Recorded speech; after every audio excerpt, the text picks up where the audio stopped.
Hello everyone. Is my mic okay for everybody? Yes, loud and Yes, clear. loud and clear. Yes, yes. Okay. We're just Thank you having very much. few technical issues. Just give us 1 or 2 minutes. We're just gonna rectify it.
Hi, Naveen.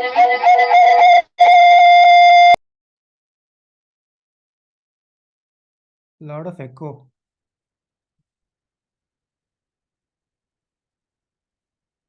Hello. Can you hear me, Naveen, now? Yeah, I can hear you. Yes, sure. Just a second. Okay. I am not able to share my screen to share the PPT. If you can. Your other ID is KP. Yes. Okay, I'll just make you the co-host. Yeah, I think now you should be able to. All right.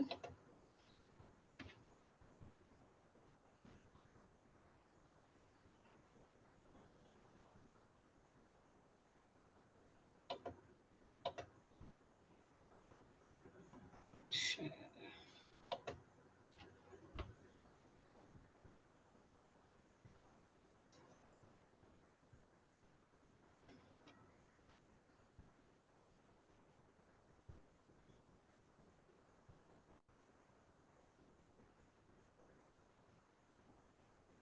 It's not allowing the entire window.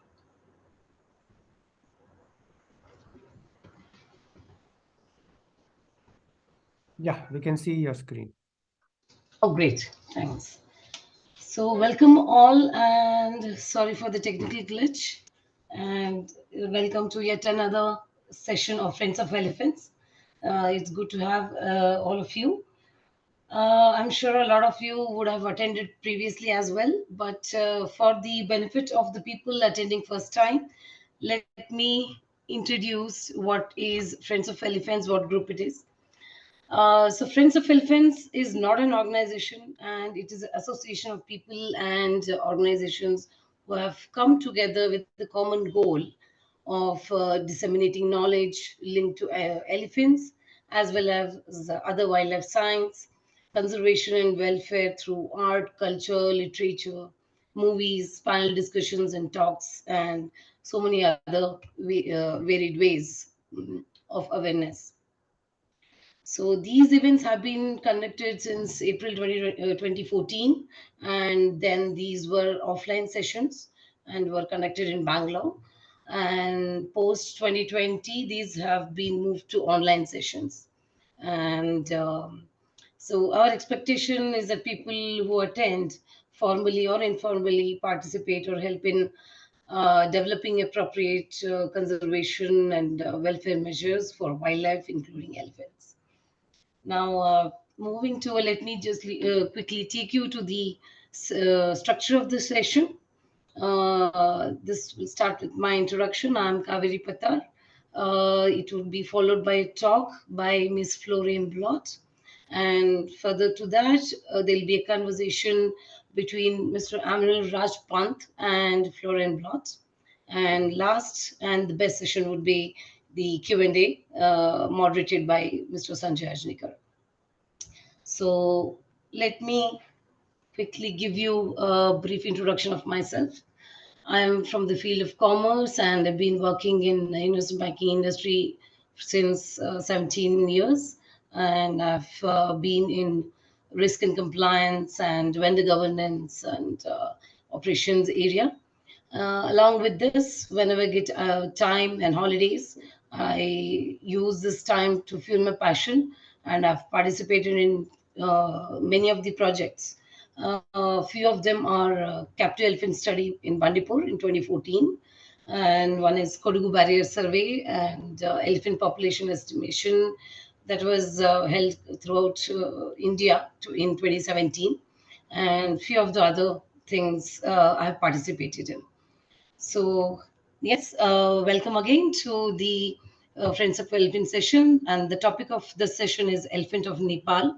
And this is uh, part two, and it is continuation from the previous session, which is the conversation for welfare and conservation. Now, before I give to Floriane, so let me give a quick introduction who's going to talk on elevating elephant lives, a decade of enhancing the well-being of captive elephants in Nepal and overcoming adversities. So Floriane here is a co-founder of Stand Up for Elephant organization. She has been a zookeeper trainer in France, post which she did an expedition to India, specifically to Karnataka. And she worked and collaborated with NGOs here and worked on elephant conservation and its welfare. In 2013, she settled in Nepal, Chitwan region, and she co-founded Stand Up for Elephant, a non-profit organization, and has dedicated her time to taking care of captive elephants and its welfare. So through this NGO, Floriane has initiated various projects which have enhanced the life of captive elephants in Nepal. And this includes creating enriching environment, advocating for better medical care, and promoting responsible tourism practices, prioritizing well-being of elephants. To showcase this, let me just quickly play a video. Uh, One second, just I will share the screen.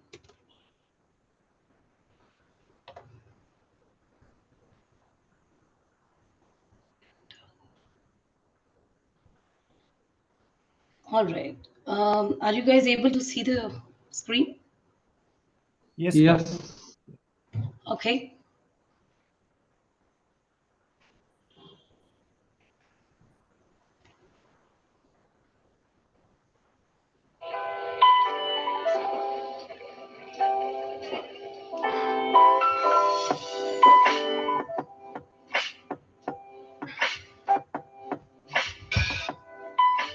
Behind me, you've got Eva and Lamo. Those two elephants, prior to being with Stand Up for Elephants, they were working in the riding industry. So all day giving rides to people. They are incredibly intelligent animals. They're self-aware, capable of empathy. They form deep relationships, deep bonds within their family that last lifetimes. They are really an incredible animal. One of the things that I realized since I started working with elephants closely was how different they are from each, like we say, each of us, like humans, we are unique in our own way. We like something, we don't like other things. Just like us, they have different personalities. Asian elephant or African elephant, they need our help because they are endangered species in Asia because of human conflict and loss of habitat. The wild elephants, they need help for sure. And in Asia, the situation is a little bit particular with the captive elephants. In Asia, many countries, they use elephants to work, logging, with the government, for tourism. We are established here near Chittor National Park. You can just find us 4 kilometers towards east. Chittor National Park is famous for its wildlife, nature, and also elephant safari. when they are not working, they are chained front and back. They don't have the proper food. They don't have any contact with other elephants. So it's really their full life, always under control, and really no free time.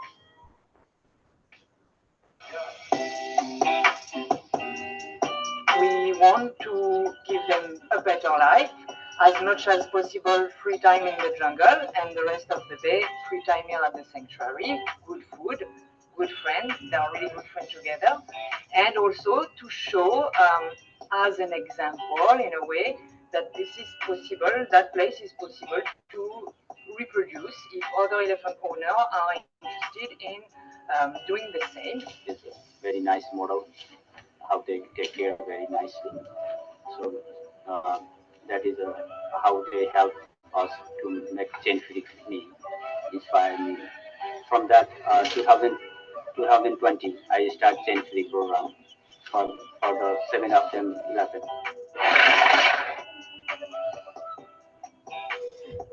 With Stand Up for Elephant, we are focusing a lot on raising awareness and education. We welcome guests every day. It's free.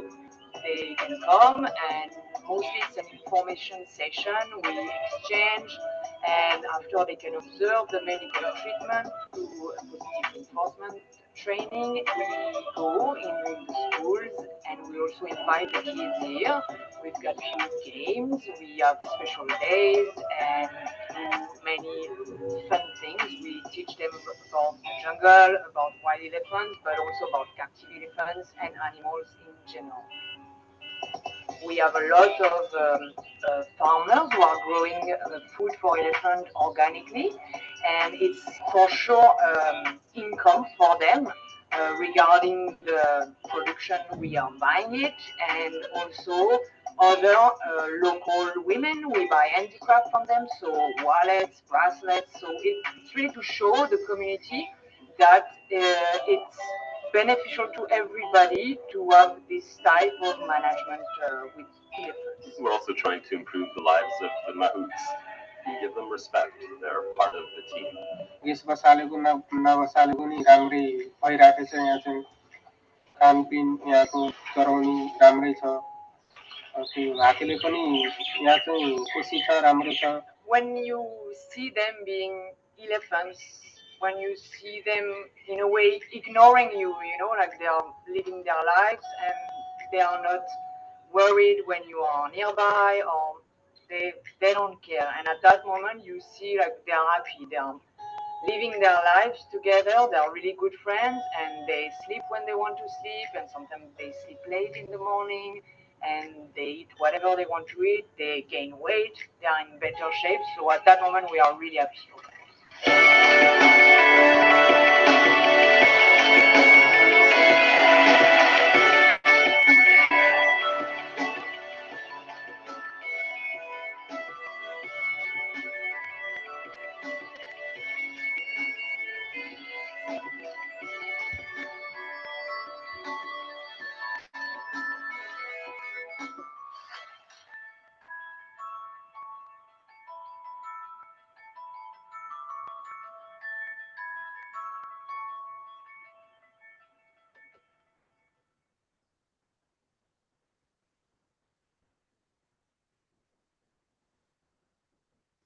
Okay, that was really nice video. So with that, I will welcome Floriane for the talk, the next session. All right. Thank you so much.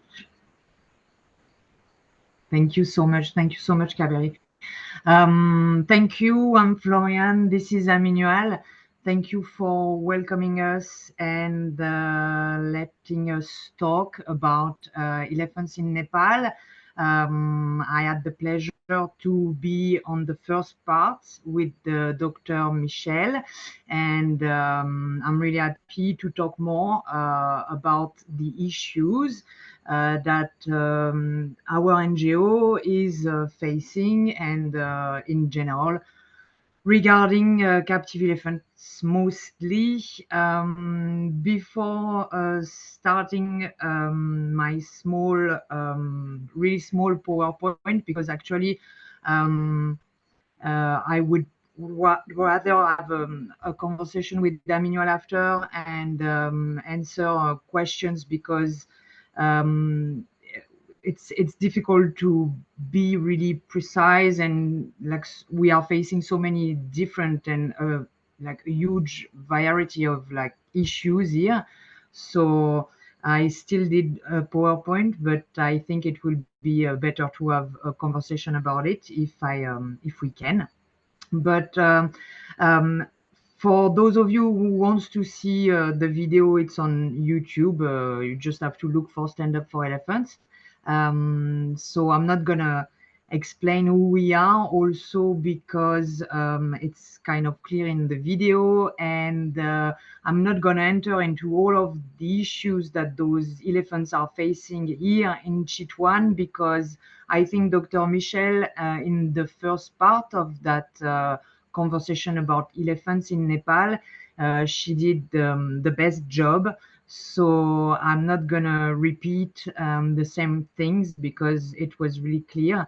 I'm gonna go directly to the subject, and it's gonna be in 4 parts. So I'm gonna share my screen.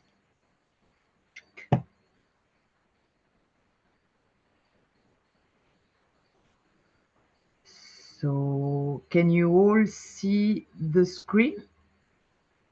Yeah? Yes. Yes. Okay. So yes, it's gonna be in 4 part, and I will quickly detail point by point the different issues. The first part being unintended consequences, potential harm caused by INGOs. I would like to talk in general the issues as an INGO coming to Nepal. What are the challenges? And I think this can also apply to other INGOs in general. So those INGOs going into developing countries, they of course can play a vital role in conservation efforts. But even if those efforts are aimed at preserving biodiversity, protecting ecosystem, helping elephants, promoting sustainable development and activities, if their intentions are often noble, it's important to acknowledge that even well-meaning INGOs can sometimes inadvertently cause harm to the very environment and communities they seek to protect. So I did 5 points, and the first one is the cultural insensitivity and disregard for local knowledge, because one of the significant challenges with INGOs is that they engage in conservation work, but they don't. They can disregard local knowledge and the culture also. So many conservation projects require a deep understanding of local ecosystem, traditional practices, and indigenous knowledge system. When INGOs they fail to adequately involve local communities and their knowledge, they risk implementing initiatives that disrupt the delicate balance of the ecosystem and can put in danger, even sometimes, the people who have coexisted with that ecosystem for generations. My second point would be the disruption of livelihood, which means conservation efforts can disrupt local livelihoods. For instance, because you want to create safe space for animal, you can restrict doing that the land use or the resource extraction that is an income sometimes for the community. and sometimes they rely on the jungle, they rely on those areas for their survival. So when INGOs, they fail to consider um, alternative means of livelihood, or do not provide adequate support during transitions, they can contribute to poverty and resentment among local population.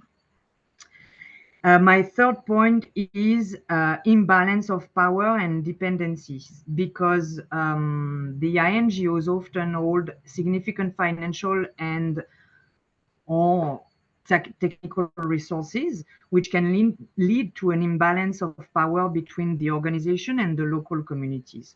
So this dynamic can foster a sense of dependency where local communities become reliant on the INGOs for funding, expertise, and decision making.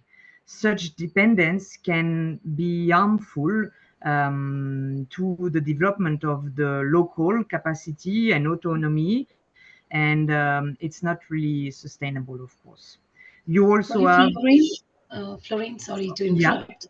Are you changing the slide, or we cannot see the slides moving? So yes, okay. It's sorry, it was just the titles. So the now the part is the mismatched priorities. all right, okay, thank you. You're welcome. Thank you for letting me know.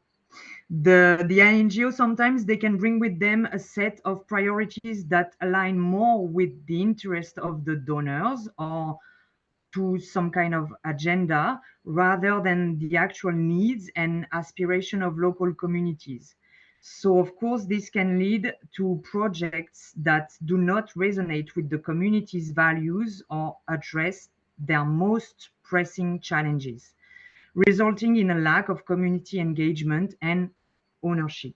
So my last point being the introduction of invasive species and technologies. So let me explain. For example, with elephants, maybe you all probably know about some beehive fencing. And I discovered not so long ago that in some project who are doing beehive fencing to reduce human-elephant conflict with the wild elephants, they bring a species of bee from Europe because the local ones are not aggressive enough. And when I directly asked them if they did some studies ahead of time, they said no. So it's for me it's insane to do that. And I'm sure we have other example. And also for the technology, I see a lot of INGOs coming to Nepal and funding, bringing really like new technology, for example, ultrasound, X-ray machine, different machine to like collect data or whatever. And on site, you don't have the proper staff to take care of those machines or to use it properly. And sometimes it's just they are just afraid to use it and to break it or whatever. But sadly, maybe those machines, they won't be used at all. So this is, for me, what I just called the potential harm caused by INGO. So my second part would be what are the general challenges that that Stand Up for Elephant faced in Nepal. So working as an NGO in Nepal can be challenging due to like different factors, and that country, like many country, has a unique cultural, socio-economic, and political landscape. So those are some reasons why it might be difficult to operate efficiently in Nepal. The first one being the cultural differences. Of course, you go to another country, and of course, Nepal has a rich and diverse cultural heritage with multiple languages, ethnic group, and tradition. And Western NGOs may find it challenges to navigate and understand those nuances, which can impact their ability to connect with local communities and implement their project, their program efficiently. Of course, you have the language barrier because if you don't speak the language in some parts, it's going to be difficult, and it can be seen as also disrespectful. So this, of course, is also another one. The third one being the bureaucracy and the regulations. Um, in Nepal, like many other countries, the bureaucratic process can be really complex and time consuming. So to obtain the necessary permits, licenses, approvals from the government authorities, it can be really challenging, especially if it's a foreigner who is dealing uh, for those things. So it can really lead to delays in the project implementation. So it's really challenging. Also, the limited infrastructure. Many parts of Nepal, the rural parts of Nepal, for example, you don't have a lot of infrastructures for transportation, communication. So we can have some issues for the logistics. Political instability. Nepal has experienced period of political instability and changes in governance. So this can, of course, affect your projects because the policies and the regulations are related to the NGO and vice versa. So if it changes, if the political power shifts, it can potentially impact your work, of course. Local engagement and ownership. So Western NGOs may face challenges, and we do have to. You have to build trust in the community, and it's essential to involve local communities in program planning and implementation, as well as ensuring that the project aligns with local priorities to be sustainable in the long term, of course, because if you are only doing the things in your own world, it's never going to work. The perception of neo-colonialism, of course, you can face some resistance and lack of acceptance from different parties because that perception is really rooted because of a lot of foreign intervention in Nepal, and sometimes not for the best. So this can be also an issue. The funding and the sustainability. Of course, we are an NGO, so we rely on the funding, and it can be a concern, of course, in the long term, because you always have to be ahead of time to find funds to be safe for everybody, for the staff, for the elephant, for the projects. So this can, of course, create challenges. You also have the geographic and environmental challenges because Nepal is an amazing and beautiful country, but the landscape can be challenging. And if you are far from big cities, just because of technical reason, it's difficult to bring the goods and to have the goods, because Nepal, they don't produce a lot of things. So most of the things are imported, and this it's also challenging. And of course, local cultural practices and beliefs. Certain cultural practices and beliefs may not align with the strategy and the goals of the NGO. So it's important to approach those differences with sensitivity and respect of the people and of the country. The third part would be, what are the challenges for elephants, captive and wild, in Nepal?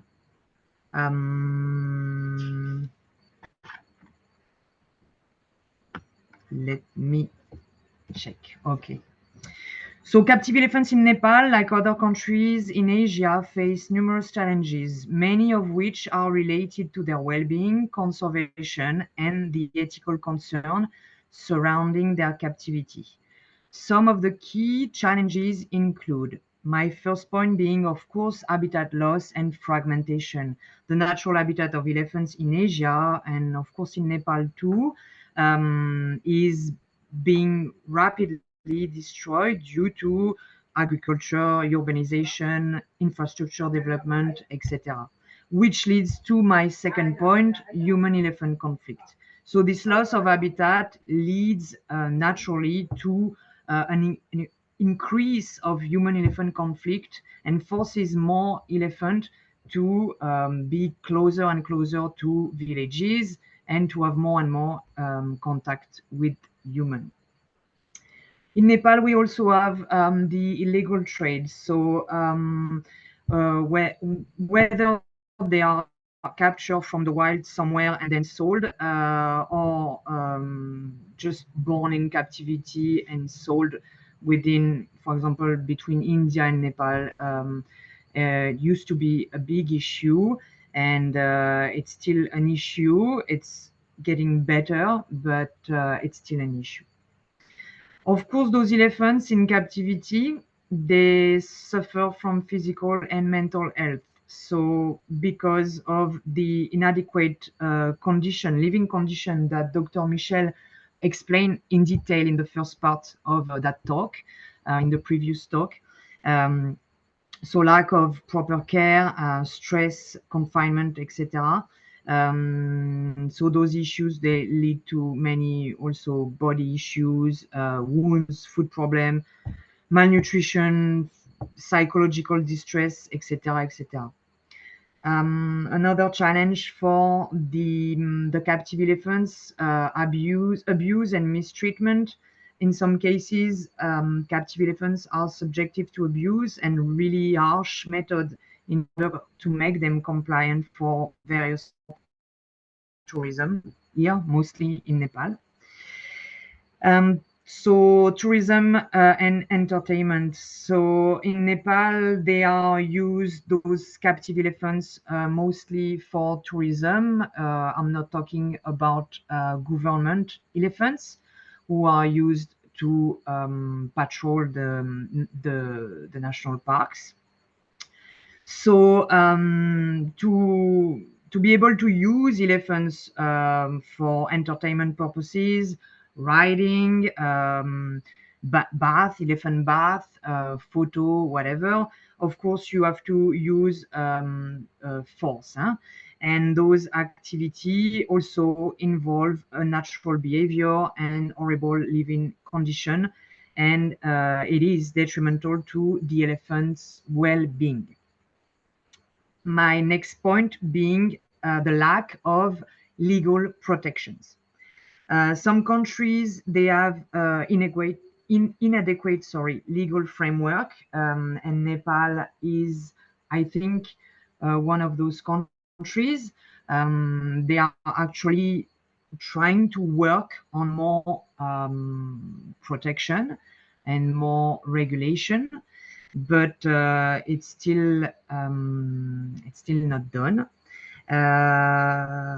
So this can really lead to loopholes, and it allows the mistreatment of the elephant, more or less. It's the way I see it, because of the lack of protection. Even if you have like international convention, etc., etc. Nepal signed those conventions, but things are still happening. Population management. You also have in Nepal a lack of proper population management. You can have uncontrolled breeding. It can lead to suddenly an overpopulation in captivity, or more mistreatment because they don't know how to take good care of those baby, and then they don't know how to train properly those babies. So this also impacts the well-being of the elephants. Conservation and genetic diversity. So the captive elephants and also the wild elephants, they must be monitored in order to maintain a good genetic diversity in case of a possible reintroduction. And this is completely not deal with here in Nepal. There is no such thing as genetic diversity of that idea, not to my knowledge. And the cultural and religious practices, not so much in Nepal compared to other countries in Asia, but still elephants, they will be used for weddings, for ceremony, and it's not a lot, but it's still happening. And the lack of public awareness and education. We can see this is the most difficult thing to do in Europe. Only now, after years and years and years of talk and discussion, animal well-being, wildlife in captivity, etc., etc., that topic is still a really hot topic in Europe, and those issues are still being discussed. So it must also be a topic that is discussed in Nepal, in schools, and but more and more, the good thing is you have more and more Nepali organization with young people, new generation, and they are really doing a good job raising awareness, not only for wildlife, not only for elephants, captive or wild, but also for street dogs, cows in the streets, etc., etc. So there is hope, but this is the big part that we have to work. And this is one of the big challenge also. So how helping captive elephants can help the population of wild elephants. Helping captive elephants can indeed have positive effects on the population of wild elephants. While those two groups might seem unrelated, they are interconnected in several ways, and efforts to improve the well-being of captive elephants can indirectly contribute to the conservation of their wild counterparts. So my first point is public awareness and education. So of course, if you draw public attention, you will raise all of those conservation challenges faced by both captive and wild, education, awareness of young generation. If the kids can see close captive elephants in a nice environment, maybe they will be more sensitive to the cause and to their issues, because it's just in front of them and they realize how playful they can be, or how amazing they can be, etc., etc., instead of just seeing them sometimes from far, or like going into their villages and being the scary elephant. They can become something that they want to protect. Funding conservation efforts. So if the attention and the resources directed towards captive elephants can also translate into fundings for conservation programs, it helps to protect the elephant habitat. So it's like, it can be like anti-poaching efforts, community-based initiative. It reduces human-elephant conflict, and it also helps so many other animals and the jungle in general, their habitat. So it's like the snowball effect. Also research and expertise, because many organizations that work with captive elephants employ experts. We do here in elephant behavior, health, welfare.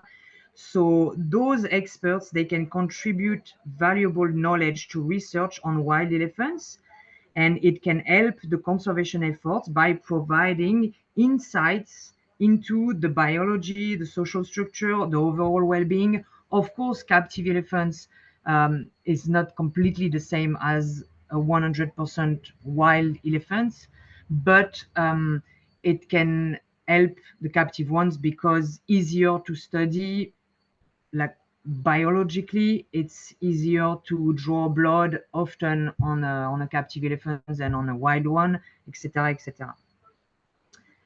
Capacity building. So working with captive elephants involves developing skills in animal care, veterinary medicine, habitat management. So those skills can be transferred to conservation programs aimed at protecting wild elephants population.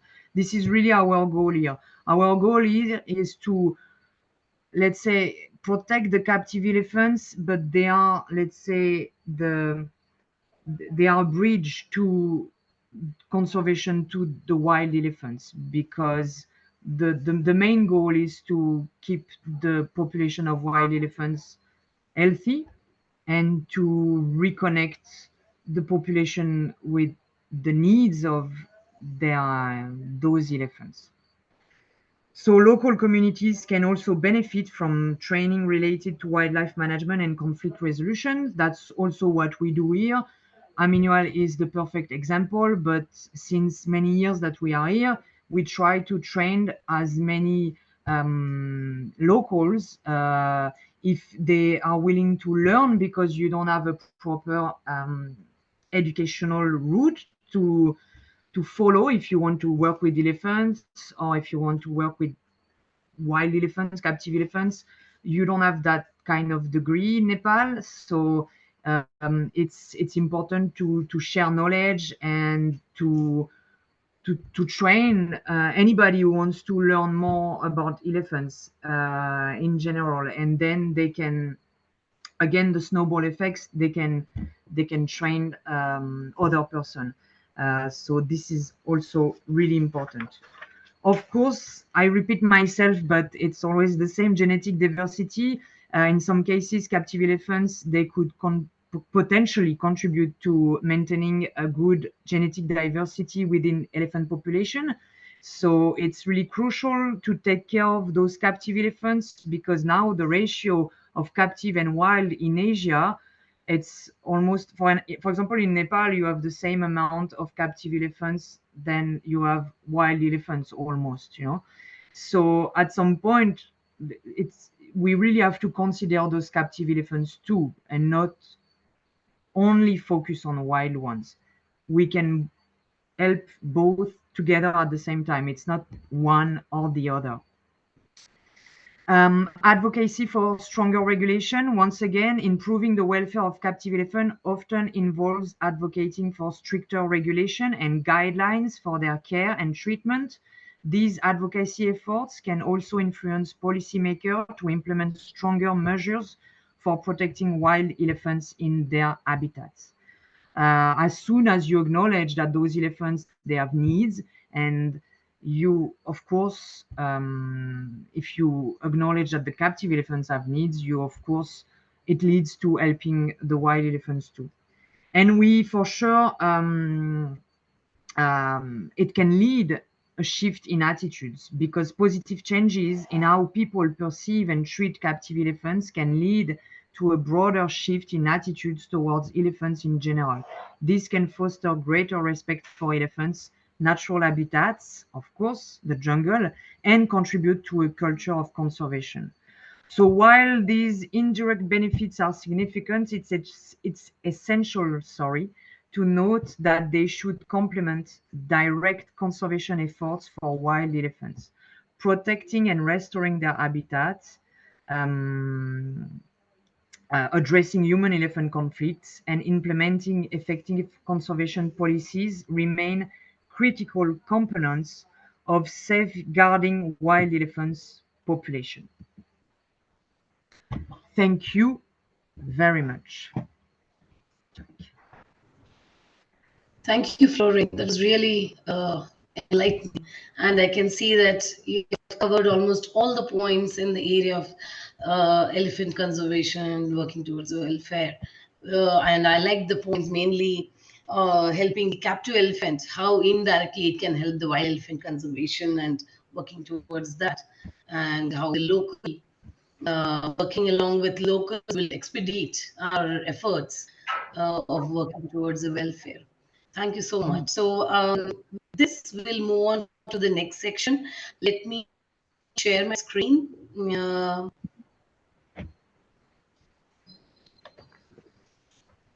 Okay. All right. So hope you're able to see the screen now. Yes. Right. So the next topic, yeah, thank you. The next topic is captive elephants of Nepal, welfare and way forward. So I would like to invite Mr. Aminual Raj Pant to have the conversation with you. And before handing over, I would like to give a quick intro. Mr. Raj Pant is the camp manager at Stand Up for Elephant since 4 years. He is from Kathmandu and he left the city and his work in sales and marketing behind, and to indulge himself in nature and wilderness. And this led him to visit as a guest to Stand Up for Elephants, and thereby being more pulled towards the thinking about welfare of different lives that surrounds humans. He finally got opportunity to work with the NGO in 2022, June 2022, and since then he is with the NGO working towards better living conditions of the elephants in captivity of Nepal. Welcome, Aminual, and over to you. So yeah, mostly with having Aminual here, I think it's really important because of how he found us and his involvement into the work here is pretty amazing. And he has also his own point of view regarding the situation, and I really think his input is really important. Aminual, if you can explain in few words what how those challenges can be on a daily routine, difficult here at the camp with Stand Up for Elephant, for example, the elephants going in the jungle or helping other captive elephants. Tell us. Regarding the situation of captive elephants in Nepal, at first I didn't know much about elephants when I was in Kathmandu. I was very far away from them. When I came to Chitwan, I saw elephants walking on the street, but I just saw them walking on the streets. It looked fine to me. But when I got deeper into like how they are kept, how they are managed, what are their lives like, I came to find out that it was not so good. So, like working here at Stand Up, some of the challenges that we face, let's say in a regular basis on our daily routine, is one of the things is awareness. Like Floriane mentioned, awareness is, I think, is one of the most vital things that we are missing in our community. Uh, Awareness regarding how elephants are, because I think people have mostly seen elephants in captivity in Chitwan, and I mean there is no new way of like showing them how they can be managed, how they can like still give a bit better life to captive elephants. Some of the challenge that we face is resistance from people who are working with who have elephants in tourism industry. It's a kind of like we as being an NGO and being Floriane being the owner, she's from the Western world. It seems like to people it seems like they are here for their benefits and things like that. But since I got to know them closely and like saw how they do things, how they work, uh, it's I think it's a better way of treating elephants, even though they are in captivity. And Yeah, no, he's right. It's true because Aminual being more like being deeper into the community daily, he also made us realize how little the villagers around the community they they knew about what we were doing, but still they are not really willing to come and visit. They know everything. They're like, oh, but we know what they are doing. They are just doing some crazy things with elephants. Those elephants, they don't work. It's strange. This is for the local community, the villages around, and it's difficult. You are facing some issues to convince people to come and visit and talk to us, but it takes time. Um, we were talking about like how you must gain the trust of the community first. For example, I arrived in Nepal in 2013, and we only created Stand Up for Elephant in 2017.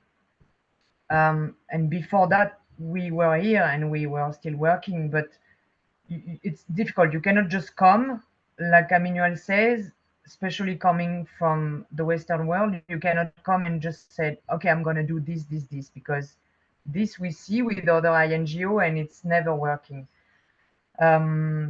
But even with Aminual being here and Aminual being on the management team and being in charge of so many projects, being the leader of those projects, even if when he says you should come and visit, that's what you think, but this is not what's happening, people they don't believe. So it's really hard, that part. And also, for example, for the authorities, maybe Aminual, you can talk a bit about that. Yeah. Even if we are like 100 meters from the national park authorities, army, especially here to protect the wildlife, we are facing a lot of how can I say, lack of knowledge and stuff like that. Maybe you can talk about that. Yeah, one of the major challenges is actually not the elephants. It's the fact that we have to deal with people who work with elephants. Let's say managing the elephants. Florian is doing a great job. She knows, like she's been working with elephants for such a long time. So the challenging part is it takes a lot of time to make a point, to make things clear, to aware people, like like there's a mindset in Nepal that it's a traditional mindset and people still like continue on that. So one of the challenges that I faced was the time. It takes a lot of time to make people understand about what we do and why we do it.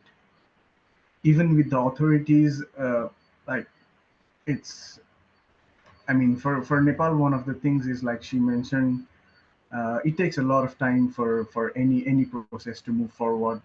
Like let's say getting permits, licensing, and all that, and especially when they see an INGO coming to Nepal, they especially focus on that, and they try to like stall whatever we are trying to do and be and be more, be more, how do you say it, Yeah, intervening on things. Yeah, exactly. I mean, I've seen situation in other countries, and when we listen to other colleagues working, I don't know, in Thailand, in Laos, in other countries, even like when I was in India, it's they are really ahead of many things compared to Nepal. But the population of captive elephants and wild elephants in Nepal uh, is here. They have a good population. Apparently, the last numbers, like the population of wild elephant, is also growing, which is good. Those population in Nepal, they can also be genetically really interesting, to do the gap between the south with India and the population in Myanmar and Thailand, etc. So those populations are really important, even if we don't talk about thousands of elephants. But yeah, the government is a bit working against that kind of project. Even if, yes, we are an INGO, but we are also a Nepali registered NGO. But they know that Westerners are also behind the project, and it's also it's difficult. And because we are talking about a small population of captive elephants, it's difficult to change it because everybody know each other. But yeah, with the authorities, it's difficult for us to even have authorization to put the elephants in the jungle. We have to pay every day as if the same price, like those elephants they were giving rides. We have to pay just to let them free. We it's really difficult. It's working a bit against us. So, do you want to add something else, Aminual? Uh, One of the things that that can be a problem in Nepal is Hi, even with the local people can I who request are you to working with. hi? Can I request you to come closer to the mic or a bit more louder? Thank you. Oh, you can. Okay. uh, One of the challenges that we face, even with like, for example, Stand Up for Elephants is working towards the welfare of captive elephants, but even with the people who have elephants in captivity, who own them, we go around. We try to help as much as we can. We see what's, let's say, an elephant is injured or she needs some extra food. We try to provide whatever we can from our side. But even like doing something good for an elephant and not trying to badmouth them or not trying to show them that they are not doing good, just like fulfilling what we see is lacking, that can be challenging, because at some places, at some point, we are not allowed to do that.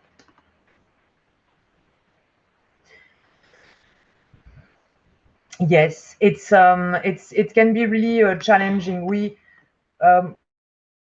have so many examples of those challenges, but I don't know if you want to start the Q&A question, the Q&A session, sorry, or you want us to give you more examples of the different ways that we try to move forward.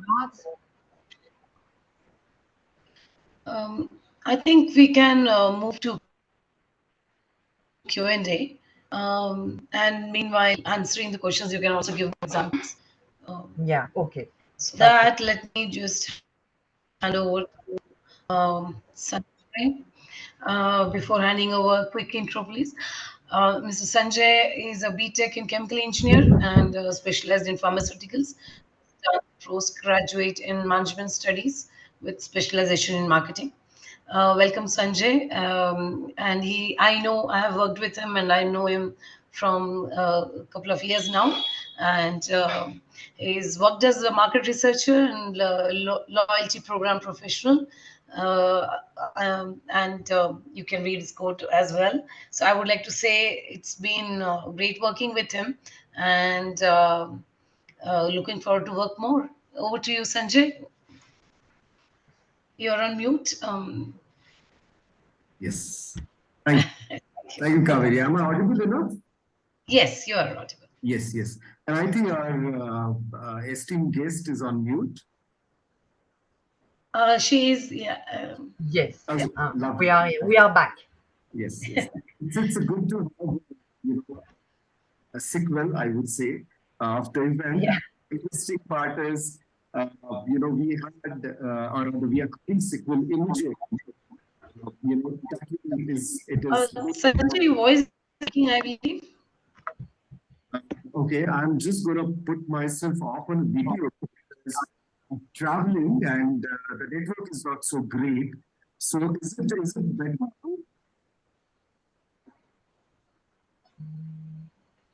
Hello? Hello, is it better now? Hello. Yes, Sanjay, we can hear you. Okay. Or let me, yes, go ahead. Let me get into another device. Let me see if that can be done. I'm sorry for this.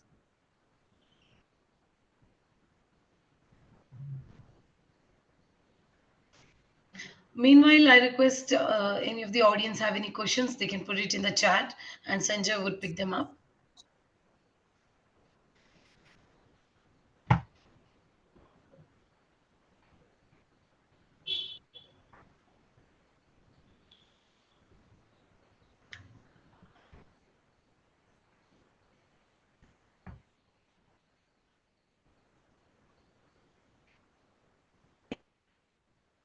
Rejoining.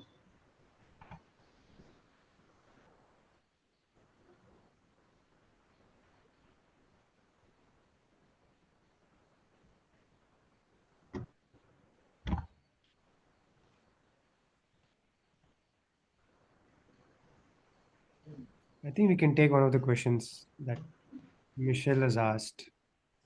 Hello, wonderful job. Yeah. Talk a bit about how you support mahouts and why that is important, how the mahouts feel about working at the facility, and is it hard to get mahouts to try something new like spending the day in the jungle? Yeah, I think Aminual can answer that question. Yeah. Uh, at the beginning, I had this concept of, when I started visiting places that have been working with elephant conservation, I had this, let's say, a negative image of the mahouts. It was, but when I came to stand up, then I started to realize how important they are to the mission, especially in Asia, because without the mahouts, we would not be able to do anything with the elephants. They are the ones who are taking care of them. They are the ones who know the elephant. The elephant follows what the mahout says. And like I was saying before, there's a traditional way of dealing with things, but uh, with our mahouts, what we had to face was, like Michelle says, introducing new things, like letting the elephants free in the jungle, not having them in control like all of the time. And in the past, mahouts used to be, one of the like really highly regarded positions where they would sit with kings and give rides to the kings. But nowadays, the situation has changed. It's more like from the lower background. People have an image of mahouts being from lower background with poor education, poor economic background, and we are losing mahouts in Nepal. I think we are losing mahouts in Nepal. Less and less mahouts are willing to continue what they are doing. We did a survey on mahouts of Sauraha, Chitwan, where we asked mahouts a few questions, and one of the questions was, "Would you like your uh, child to become a mahout in future?" And they were like, because the living conditions, they have a really shitty place to stay, not good food, no good salaries, and all the benefits that come with, let's say, a job. From our side, what we do is we try to make them understand how important they are to this mission, how important they are for the elephants, and we give them the best that we can regarding salaries. And we also understand, like, having an elephant in your control for most of the time you've worked as mahouts and letting them freedom can risk their lives as well. So that's a, I would consider that a pretty dangerous job. When I see our mahouts working with elephants, like contact free, being in direct contact with elephants, it's really scary for me because I've never experienced that. So yeah, they've changed a lot, and they have been really courageous to change their ways of letting the animal more freedom and learning how to deal with that situation. Yeah, if I can add something, thank you, Aminual. It was really difficult at the beginning. They really thought the elephant will become wild again and not answer to the command and this and that. And of course, it takes time. But if they are fair, the elephant understands that. Okay, now it's time to listen to my mouth. I go to the jungle, and when I reach the point in the jungle, my mouth's gonna let me free during 6 hours, so it's gonna be fun. And then now it's time to go back to the sanctuary, and they know here they have also a good life, so they don't try to escape in the jungle because here it's also nice. So you have to find a balance, but it's possible. And now I think our mouths they understand that they are better mouths and that they are not only elephant drivers anymore. They are more becoming a mouth, and it also connects them with the jungle. At the beginning, they were really afraid to get down from the elephants, and you can understand the jungle of Chitwan and in Nepal. It's full of wildlife. They see tiger every week. They see rhinos every day. They have to climb trees every day, and they had to reconnect with that. And now they don't see the jungle at that scary place. They know how to act. And the support that we give to the mouth, like Aminual says, like better salary, the living conditions are good, they have good rooms, they have good food, they all gain weight, and like the elephants, and they also have life insurance, health insurance. We help their family, their kids. We try to provide as much as we can because they are really essential. Yeah, and I would like to add one more thing. Sorry, knowing that they are changing their ways of dealing with elephants and letting the elephants free in the jungle, they get down from the elephants when they reach to the jungle, and they have to walk in the jungle. So it can be pretty dangerous for them. For that as well, to just assure they are in safe hands, we hired a jungle who goes with them every day to the jungle to make sure the mahouts are safe, because jungle guides they have more experience about the jungle, which the mahouts might not have. That's one of the things that we've given them to support them and like help them. Thank you. Thank you, Rans. That's great. So let's move on to the second question. Hi, Sanjay Kaveri. is back. I think Sanjay is back. Sanjay, welcome. Hi. So I just am I audible now, Kaveri? Yes, Yes, Sanjay. go ahead, please. Perfect. So we have a couple of very good questions. I would just move to them. So Mr. Sayub have asked and initiated talking about how to manage the risk of TB, and followed by that, Michelle also replied saying that at least 25% of elephants in Nepal carry TB, and it is also very much seen in human population, which might not be getting tested or treated due to expense and lack of willingness. So, either of you or both of you would like to, throw a light on the risk of TB and also transfer from elephants to human or other way around? Yeah, so when we acquired our first elephant, we of course wanted to do a TB test. At that moment, was not able to do it.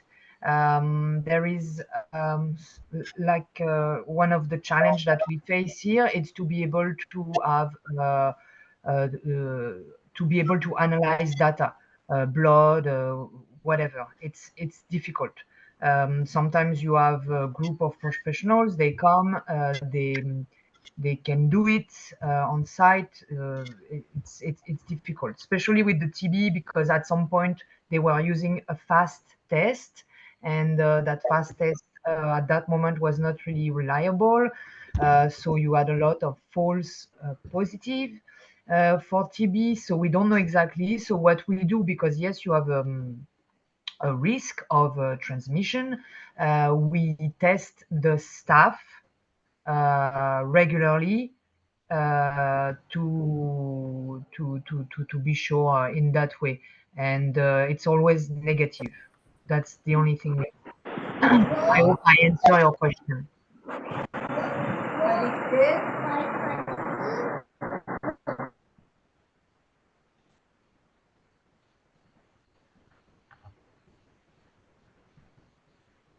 That's great. I think anything else to add in, or shall I go to the next question? I don't have anything to add. If you want to go to the next question, it's fine. Perfect. Yeah. So there's a question from Pratibha, and already the Michelle has answered it partly, but I would like to still read out if you have any inputs. So Pratibha writes, thanking for the great talk, and she would like to ask, have you collected and published some data on how NGO intervention has affected the work done by NGOs? Usually, conservation is a huge collaboration, and seeing the success of conservation in Nepal, not only with afforestation, but also with wildlife like rhino, tiger, gaur, and elephants, it is difficult to agree to your statement about challenges from authorities and NGOs. Also, it would be great if you had some graphs and citations to support your statement. So I think it's also Michelle has put it out saying that uh, you know uh, uh, you know uh, uh, that they are coming up with book, and they will share the book also in the group. Yeah. So would you like to throw some light on it? Yeah. I think Michelle, because of her background of it's really her field, and it's one of the things she studied here, and she spent many countless hours like collecting data about that. I think she's the best to answer, and I hope that book will come out. But yeah, it's true. I mean, coming from my background, I have different friends in different fields, in different countries, continents, working in conservation. And it seems that captive Asian elephant, the atmosphere, let's say, can be quite challenging between NGOs. And within the NGO, the INGO going to the country and trying to do something. Some INGOs are doing an amazing job, but I think first they can do a good job if they are only on site all year, all the time. You cannot just go to step in a, a, a situation so complex and only stay 2 weeks, 3 weeks, even 3 months, and being able to do what I will call a decent job. So it's really, and in many countries, they will use those INGO to kind of say, oh, yeah, please come, and they bring fund. So it's that kind of like untold deal, like, okay, you can come, you just do whatever you want to do for 2 weeks, and in exchange, you help us to fund this and that. Um, and in some countries, they don't want to have that anymore, which I also understand. Um, Even if maybe it can be harmful to our NGO, I'm the first one who would like to have more regulation about INGO going and help elephants. I think I would never go to Indonesia and save orangutan, for example, because I've got zero knowledge.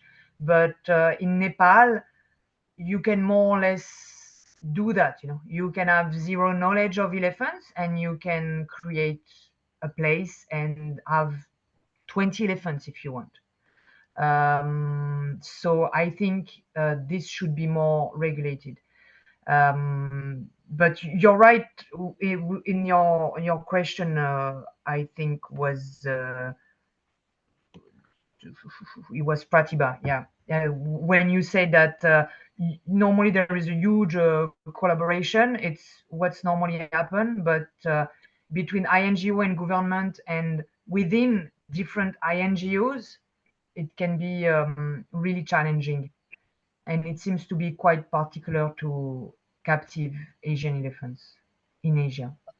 Yeah, I would also like to make a small addition, and thank you for Pratibha to bring this on table, and thank you, Florin, for your inputs. I would like to add that what really matters is on the ground you have exposure, and audience also acknowledging that, and you're putting across your perspective. This is not a forum where we can really, we can definitely have a healthy debate, but we may not determine what is, a truth or what is not or what is fact. Definitely, we are here to discuss the ground knowledge and that you have, and we can park it and move forward, because even Mr. Ashok Ram also put it out, saying that it's a possible harm, and it could be, but again, as I said, we may park it here and we can move on to the next question. And I welcome Mr. Ashok's comment as well, that they are doing a good job in terms of handling 112 elephants in captivity with sufficient mahout and sufficient food. So that's really good to know. Moving on to the next question, which we have put together as a group of volunteers. So I would like to ask both of you, okay? And although Florin, you have covered already in your presentation, but still I would like you to elaborate a little bit when you say neo-colonization, and how does it matter in today's date as well? Sorry, can you repeat that? Yeah. So you talked about neo-colonization in your presentation, yeah, and you have already talked about it. But I still would like to ask. We still would like to ask that how it is relevant in today's time. Can you elaborate? Yes, because I think it's not something. Once again, I talk personally, and I'm only talking about what I know here, and only talking about the other parties that I'm dealing with, and other like local NGOs, the authorities, and I'm only talking about privately owned elephants. So what I've seen, and it was not obvious for me at the beginning, is that because of, I mean, this is a really complex situation that I'm not the best to talk about, but you can feel that maybe because foreign NGOs or other countries, they come to Nepal and they do things for whatever reason, and it's not specifically bad things. I'm not talking about bad things, but I think that Nepal, they want to do those things now by themselves, and they see people coming from Western countries, for example. Sometimes they see maybe just that person coming and telling them what to do, even if it's not the point at all. It's just a conversation between two human beings about a topic. But because you have that historical, those facts are here, sometimes even nowadays, and I'm only talking about nowadays, you can still have some things like, oh, okay, like, who are you to talk about elephants in Nepal? Because I'm Nepali, and I can talk about it. But it's, I mean, it's just the same as like anybody who like knows a topic and someone who doesn't know.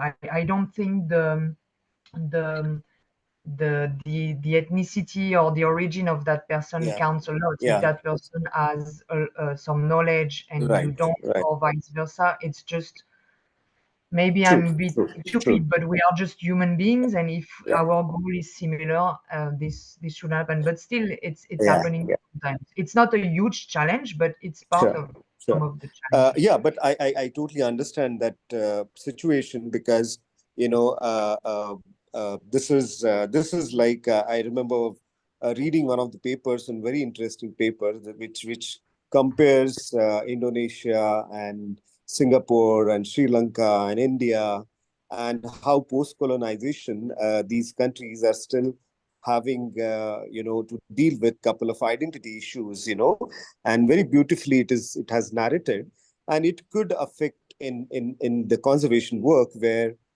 there's a lot of influence on conservation in Asian countries of Western countries.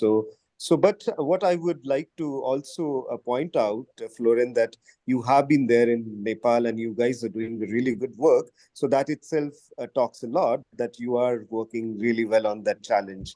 I must say that. So moving on to the next question. Uh, excuse me. So you talked about the how it will help the Asian elephants.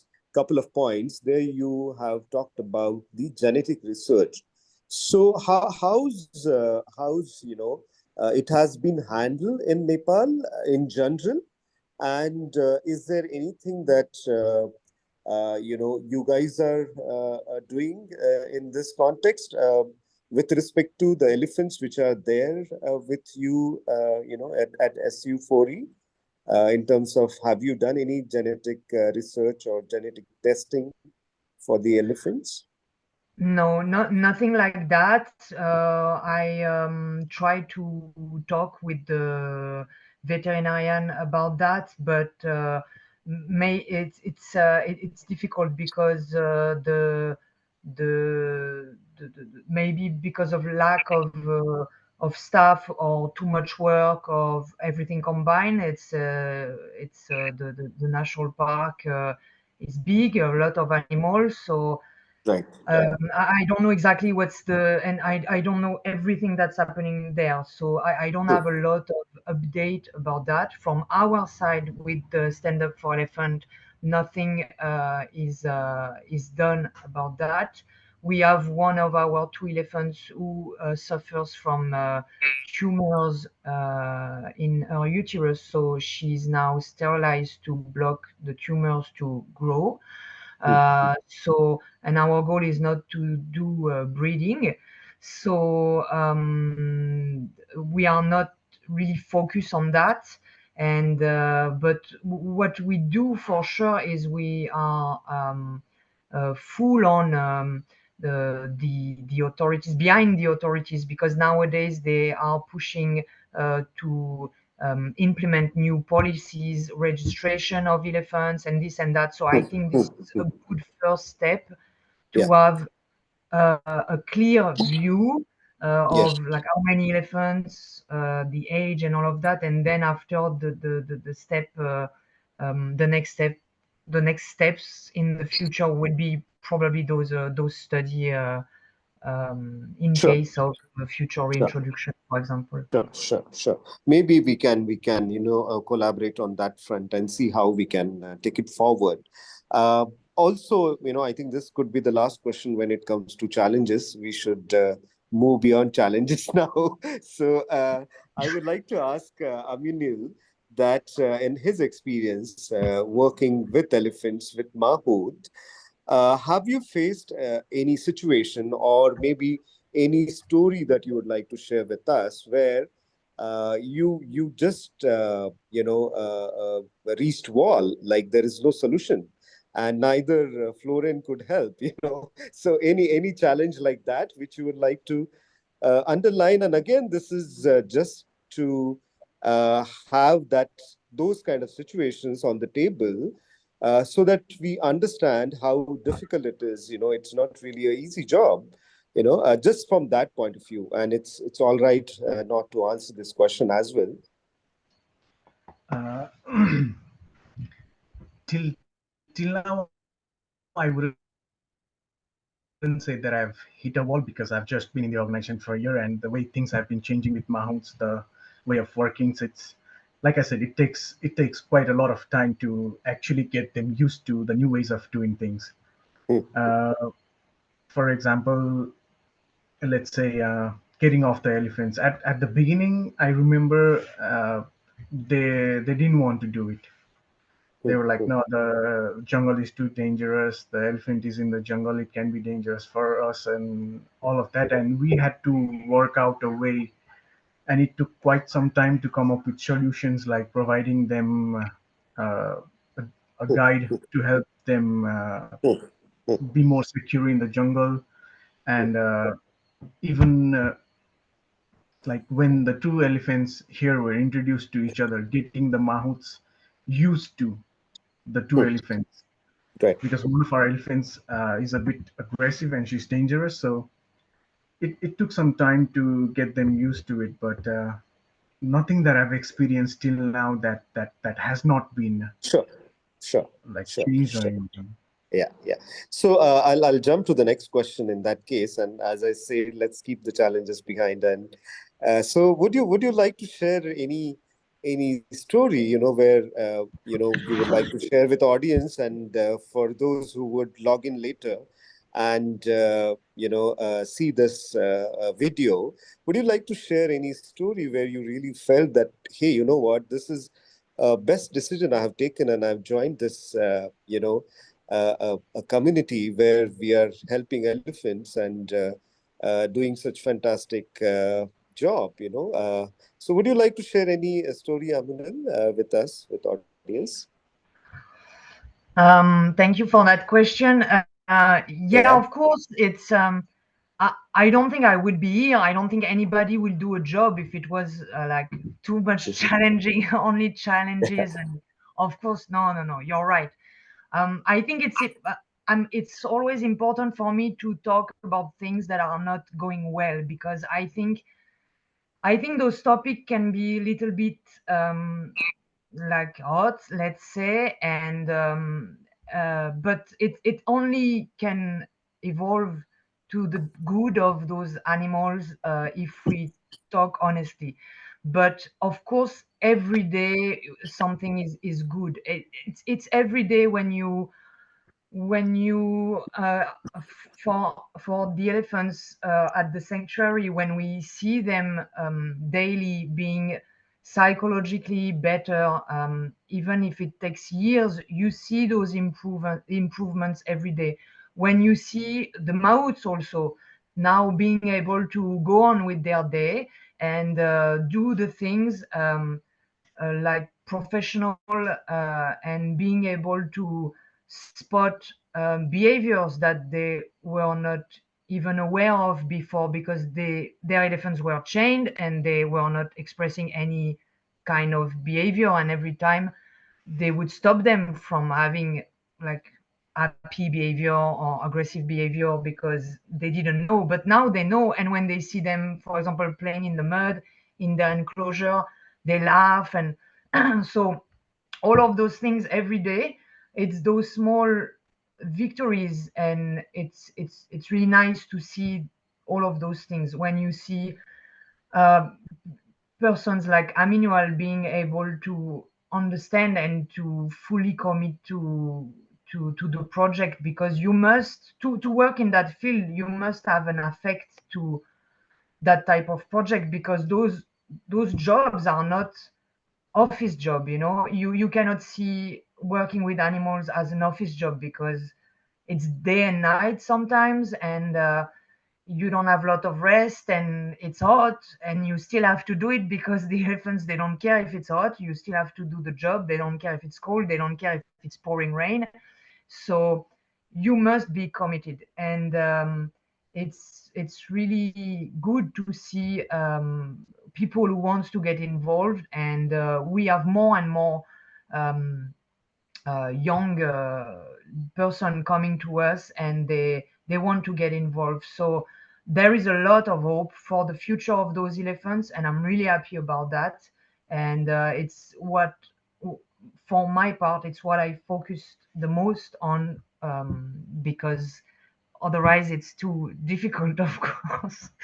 But I will let Aminual tell what he thinks.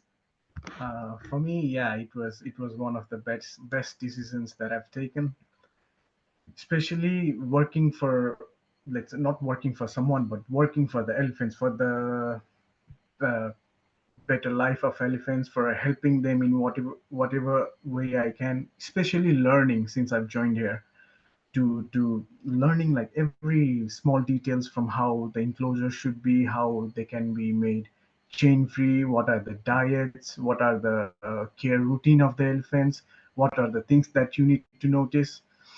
And also, uh, it's not all bad, like we were discussing the challenges of working with elephants.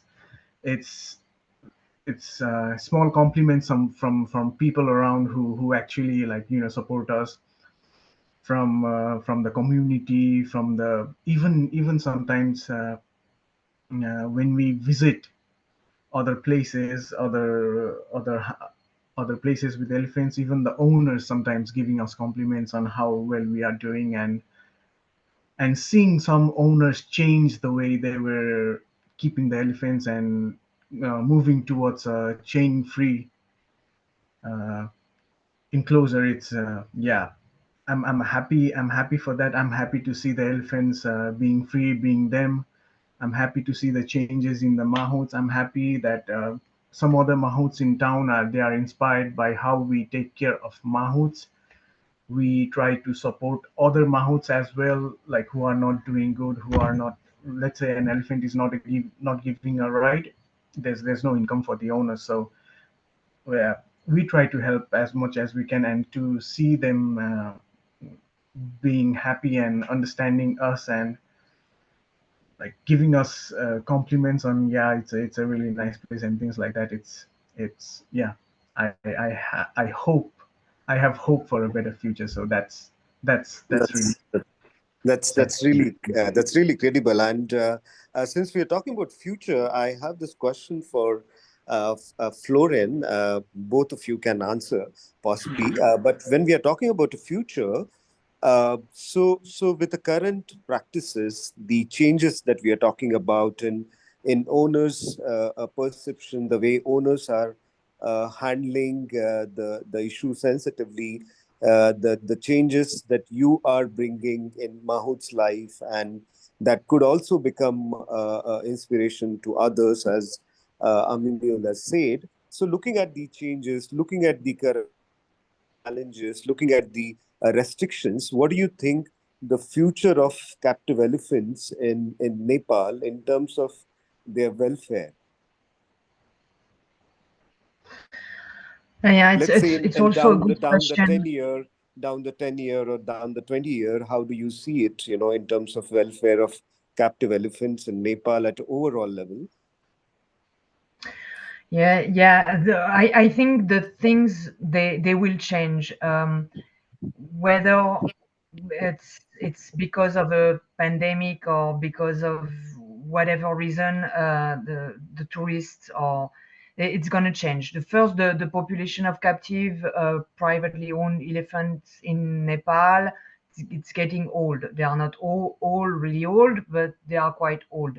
Now the trade with between India and Nepal, the government is really working on that, so it's not as easy as it was before.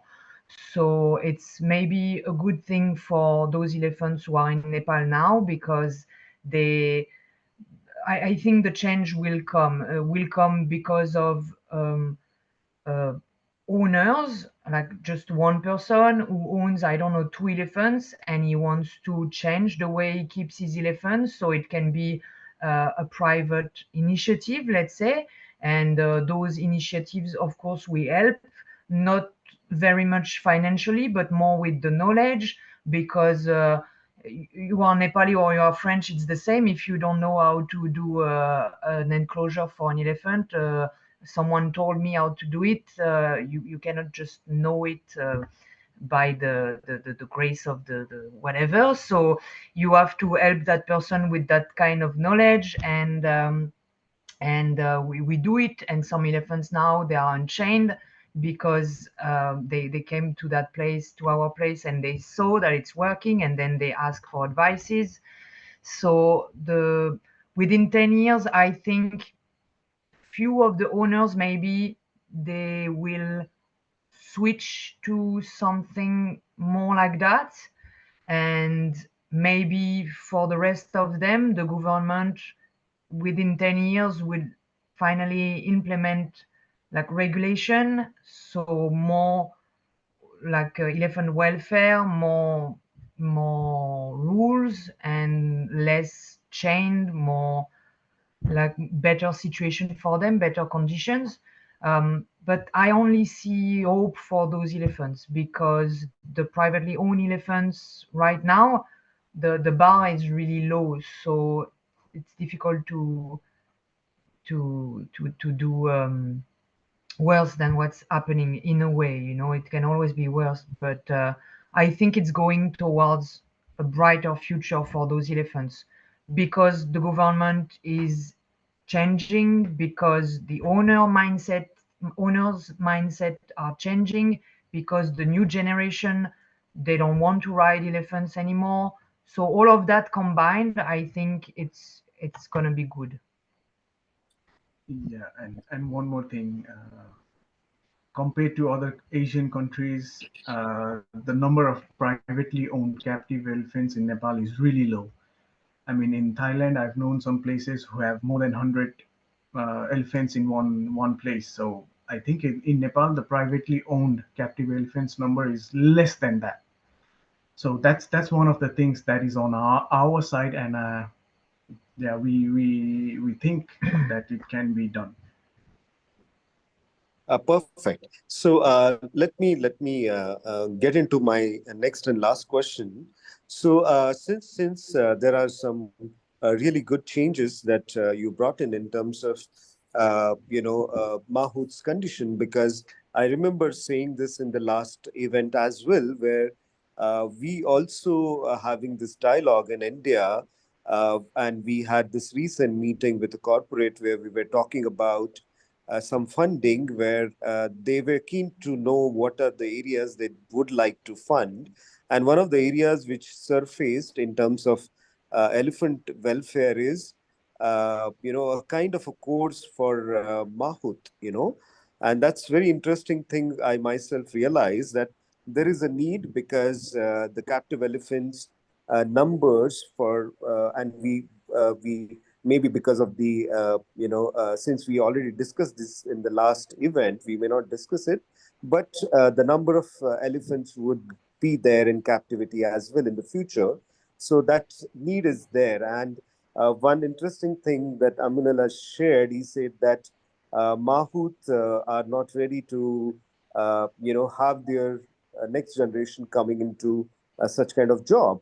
In that context, if there is a work has been done by SU4E, have you guys have tried to, uh, you know, uh, uh, maximize, or have you tried to put out this work as a testimonial, so that the other organizations, other bodies, and everybody in Nepal takes note of that, and maybe it would make any impact, or maybe there could be some state of society would like to take up the job. So has there any maximization of sort has been done to showcase the testimonial? No, yeah, thank you for that question again. It's a really good question.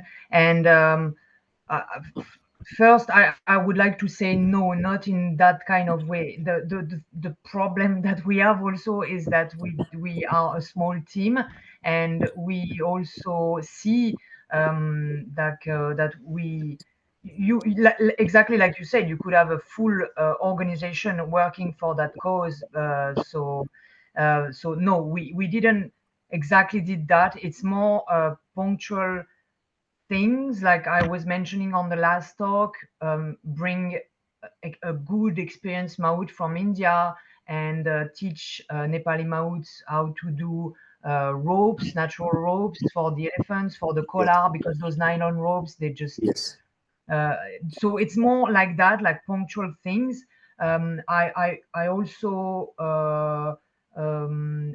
know a lot of very good Mauts in town, not a lot, but quite some like, good Mauts in town, and we don't want to poach good Mauts because that elephant needs that good Mauts. But we know that if he knows that if he loses his job, because he has good skills, he knows ahead of time that if his elephant is sick, or if he changes job, if he's not working there anymore, or for whatever reason, he comes to us first, because even if we don't necessarily need a Maut at that time, we will find a way to hire that guy, to keep him, and in the future to be able to train other guys and to have a good community. So it's we are more talking about like small actions here and there, but in the future, yeah, it's a good idea to try to connect with other organizations who would like to do that job, because I think now Mauts, I'm not saying it's the same as zookeeper. I did zookeeper school, but you know what I mean. In a way, I was trained during 2 years to do a job, and because now, for example, in Nepal with the private elephants, the new guys, they are young, they don't know what they are doing. So maybe you should have a training like that. The government or some other organization, they provide sometimes some Maut training, but it's like 1 day or half day or maximum 2 days. But it's not enough, whatever kind of training for a complex job like that, you cannot train someone that fast. So, and it takes time, and it takes like experience and things like that. So yeah, you're right. It's for sure something that we will probably do in the future, but it's still uh, it's still difficult for us to be on every side of the True, true, true. of everywhere. Yeah. Yes. I agree. Yeah. Aminual wants to add something. What we've been from what I see, what we've been doing from our side is to show the mahouts that it's like the mahouts that we have right now and the mahouts we did survey on. They didn't want their future generations to get involved in with elephants. They didn't want them to be mahouts but from our side, what we are doing is showing them that it's uh, it's not it's not the way people think right now about mahouts. That, like I said, they are important to the mission. Like we respect what they do. We know for a fact that they are doing a risky job, and we also have a Maut who's 23 years old, and he joined stand up I think when he was 20. And just like that, we know some mahouts, young mahouts who were in town. We've been talking to them, trying to encourage them to follow what they are doing, helping them with whatever we can, with medical bills, with clothes, anything that we see lacking. That's how we've been encouraging the mahouts. Yeah, and even if it's not in Nepal, something that is a job that your father was doing and your grandfather was doing, even if those people they just come organically because they like elephant, maybe it's also something good. Tradition is good, but also sometimes it's fine if the tradition changes a little bit, as long as you don't lose the knowledge, as long as you don't lose anything on the way. It's also okay, and maybe sometimes better if you are not forced to do something, and if it comes really from a passionate point of view. So, and that's what Aminual says. We try to encourage like good mouths to continue, because some they really have instinct to do it, that they are naturals, and those guys, they already have it in them, and we try to encourage them to continue to be Mahout by helping them here and there. And yeah, it's Sure, difficult. sure. I think with that, I would like to conclude the Q&A session, and I would request Kaweri to take over. And thank you so much to talk to both of you and taking all the questions. And we would like to connect again with you maybe after a couple of years, and we can have a sequel of third, continuing. Thank you so much. For sure. Thank you very much Thank again. you so much. Thank you, Sanjay. Thank you, Madal. And thank you, Floriane. It was a really good session, and we got to know a lot about not only elephants, but also the challenges that NGOs go through to take care of elephants and from Mahout as well. It was a lot of topics you have thrown light on. And as Sanjay said, it was lovely having you guys, and we love to connect. And thanks a lot for all the audience who have been lovely audience and good questions. So with this, I would like to close the session. Thank you all. Thank you very much. Thank you so much. Thank you. Thank you very much.